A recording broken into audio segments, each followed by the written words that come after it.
सभी धर्म प्रेमियों को सादर जय सिया राम। जैसे कि आज हम इस वीडियो में चर्चा करने वाले हैं कि कर्म का भोग दंड अवश्य मिलता है।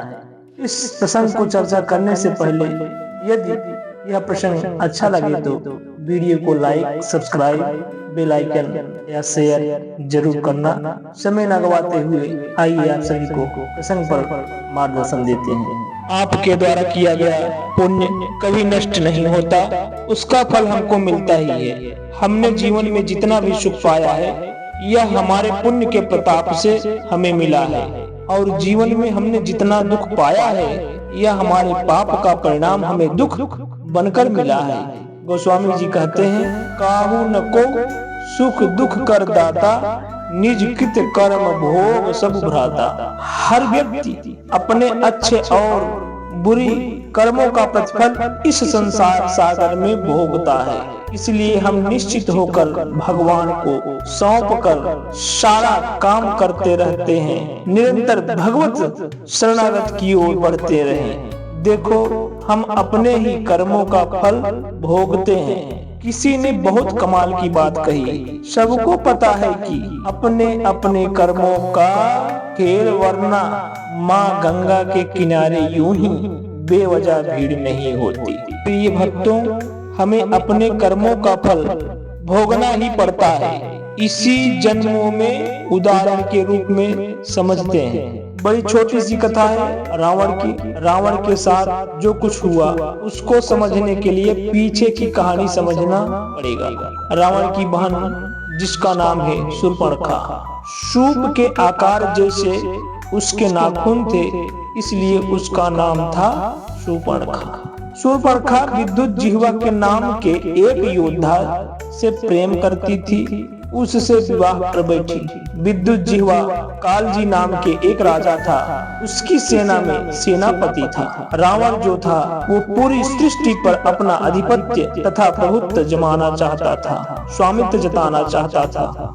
उसके लिए वो अलग अलग राजाओं को अपने अधीन कर रहा था, लेकिन कालजी ने मना कर दिया कि मैं तुम्हारे अधीन नहीं आऊंगा। इसी बात से गुस्सा होकर के, क्रोधित होकर के रावण ने कालजी के सेना पर चढ़ाई कर दी।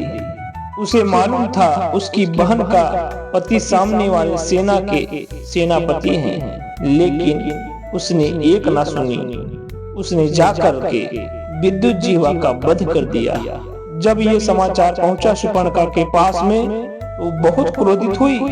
मैं जिससे प्रेम करती थी उसके भाई ने मार डाला। शूर्पणखा चाह करके भी रावण का कुछ बिगाड़ नहीं सकती थी, क्योंकि रावण बहुत पराक्रमी था, बलशाली था। इसलिए मन ही मन उसने श्राप दिया कि जिस तरीके से तुमने मेरे पति को मार डाला है, तुम मेरे पति के मौत का कारण बने हो, मैं तुम्हारी मौत का कारण बनूंगी। कहते हैं कि वो लंका में कुछ दिनों तक रही, उसके बाद दक्षिण भारत के जंगलों में आकर रहने लगी। और जब उसे मालूम पड़ा कि कोई आया है वनवास बिताने के लिए, जो रावण से कई गुना पराक्रमी है, बलशाली है, तेजस्वी है, नाम है श्री राम, अपने भाई के साथ, अपनी पत्नी के साथ वनवास बिताने आया। तब शूर्पणखा ने सारा खेल रचा। वह एक सुंदर स्त्री परिवर्तित हो गई, राम जी को लुभाने के लिए गई। राम जी पत्नीव्रता थे, वो मना कर दिए। लक्ष्मण जी के पास गए, उन्होंने भी मना कर दिया। और जब उसे समझ में नहीं आई तो क्या किया, माँ सीता पर वार करने के लिए चल दी। इतने में लक्ष्मण जी क्रोध में आए, उसकी नाक काट दी। उसके बाद वो दौड़ के अपने भैया रावण के पास गई और कहने लगी कि तुम यहाँ बैठे हो, तुम्हारी बहन के नाक किसी ने काट दी।